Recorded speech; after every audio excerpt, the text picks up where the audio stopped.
नमस्कार, मी शुभम मानकर आणि तुम्ही पाहता विथ मेडिकल्स। बघा, नर्सिंग ऑफिसर 2026 मध्ये खरोखरच DMAR येणार का, की फक्त ही चर्चा आणि अफवा? तर चला बघूया आपण दोन मोठे अधिकृत पुरावे आणि भविष्यातील संकल्पाचा आढावा घेऊया। पुरावा पहिला बघा, 18 मार्च 2026 चा हा RTI रिप्लाय बघा, यामध्ये स्पष्टपणे सांगितलं आहे की स्टाफ नर्स पदाची मंजूर पदे 16,038 आहेत, पण भरलेली फक्त 10,853 आहे, म्हणजे तब्बल 5,185 पदे सध्या रिक्त आहेत।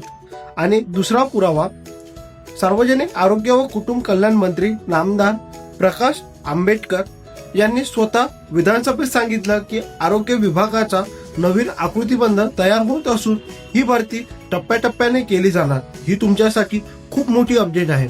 पुरावा नंबर 3, 2027 ते 47 संकल्प बघा, आता हे 2047 च्या संकल्पाशी कसं जोडलंय तर बघा, 2027 पर्यंत महाराष्ट्रातील प्रत्येक जिल्ह्यात एक सरकारी मेडिकल आणि नर्सिंग कॉलेज सुरू करण्यास केंद्र सरकारने आणि राज्य सरकारने उद्देश ठेवलेला आहे।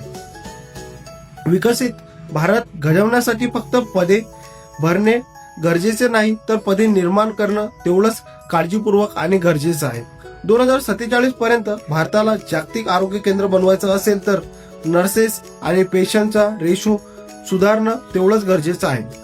5,185 ही फक्त सुरुवात आहे। नवीन हॉस्पिटलमुळे ही संख्या 10,000 पेक्षा जास्त जाऊ शकते।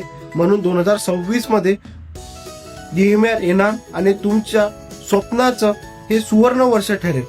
वेळ वाया घालवू नका, अभ्यासाला लागा आणि अशाच पुराव्यासह सविस्तर माहितीसाठी विथ मेडिकोडला फॉलो करायला विसरू नका। धन्यवाद।